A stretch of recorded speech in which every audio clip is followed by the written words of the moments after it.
नमस्कार साथियों, इस वीडियो के माध्यम से मैं आपको एक यूरोफ्लोमेट्री नामक जांच के विषय में कुछ सामान्य जानकारी देना चाहता हूं। चर्चा का मुख्य बिंदु ये है कि जब भी हम किसी रोगी से कहते हैं कि आपकी यूरोफ्लोमेट्री की जांच अमुक तिथि अमुक समय पर होगी, तो वो जांच करवाने के लिए आने से पहले किन बिंदुओं पर रोगी को ध्यान देना अति आवश्यक है।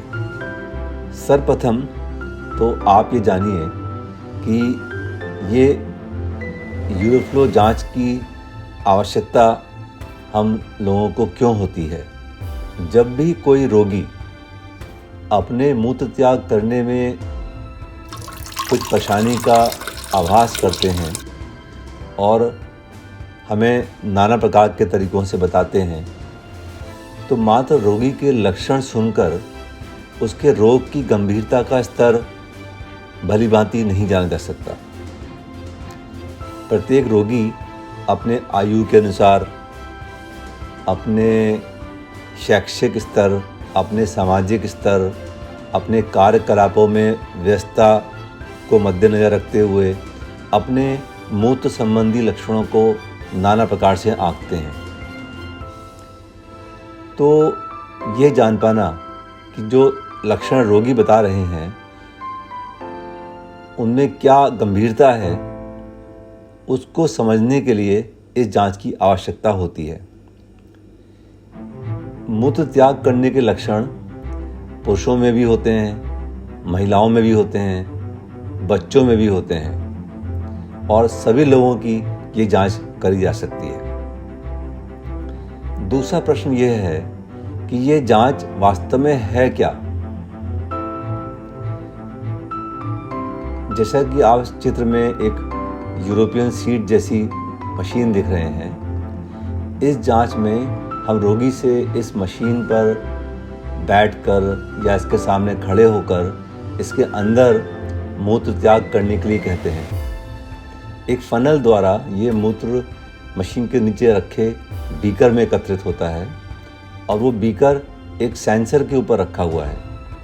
ये सेंसर एक कंप्यूटर से संबंधित होता है और जैसे जैसे रोगी इसके अंदर मूत्र प्रवाह करते जाते हैं, वैसे वैसे ये सेंसर देखता जाता है, नापता जाता है कितनी तीव्रता से मूत्र का प्रवाह आया, कितनी मात्रा आई और कितना समय लगा। इस जांच के उपरांत एक ग्राफ जैसा रिपोर्ट हमारे समक्ष आती है, जिससे हम रोगी के लक्षणों की गंभीरता समझते हैं। क्योंकि यह जांच मूत्र के प्रवाह को नापती है, यानी कि मेजरिंग फ्लो ऑफ यूरिन, तो इसको यूरोफ्लोमेट्री कहते हैं। यहाँ पर आपके मन में ये प्रश्न हो रहा होगा कि इस जांच की आवश्यकता किन किन रोगों में होती है। वैसे तो कोई भी रोगी यदि चाहे तो वह अपने मूत्र प्रवाह का रिकॉर्ड इस यूरोफ्लोमेट्री जांच द्वारा प्राप्त कर सकता है। वो स्वतंत्र है ऐसा करने के लिए, मगर हम लोग एक चिकित्सक के नाते आमतौर पर यह जांच कुछ विभिन्न परिस्थितियों में कराते हैं।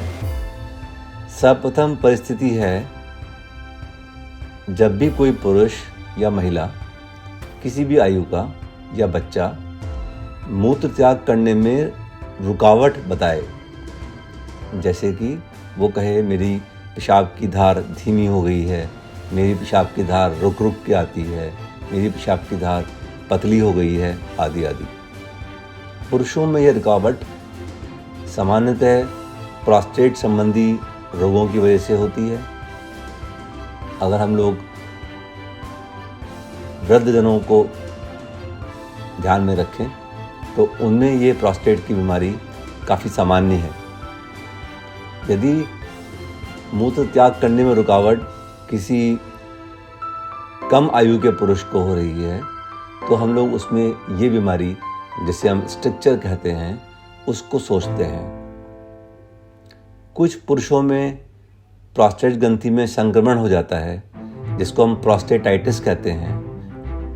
उन रोगियों में भी मूत्र प्रवाह करने में रुकावट का अनुभव हो सकता है। तो पुरुषों में कई रोग होते हैं जो मूत्र प्रवाह में रुकावट पैदा कर सकते हैं। इन सभी रोगों में हम यूरोफ्लोमेट्री जांच को करते हैं। इसी प्रकार महिलाओं में भी उनके मूत्राशय के मूत्र नली के मुख पर सकरापन हो सकता है, कोई ट्यूमर हो सकता है, बच्चेदानी की नाना प्रकार की बीमारियां हो सकती हैं जिससे कि उनको मूत्र त्याग करने में रुकावट हो सकती है। उनमें भी रुकावट का स्तर जानने के लिए या कहिए रोग की गंभीरता जानने के लिए हम इस यूरोफ्लोमेट्री जांच को करते हैं। जब भी हम किसी प्रोस्टेट के रोगी को दवाइयों द्वारा चिकित्सा प्रारंभ करते हैं तो चिकित्सा प्रारंभ करने से ठीक पहले और उसके बाद समय समय पर हम ये यूरोफ्लोमेट्री की जांच करते रहते हैं जिससे हमें दवाओं का प्रभाव पता चलता रहे। यानी कि ये हम जान पाते हैं कि रोगी को दवा से लाभ हो रहा है कि नहीं हो रहा है।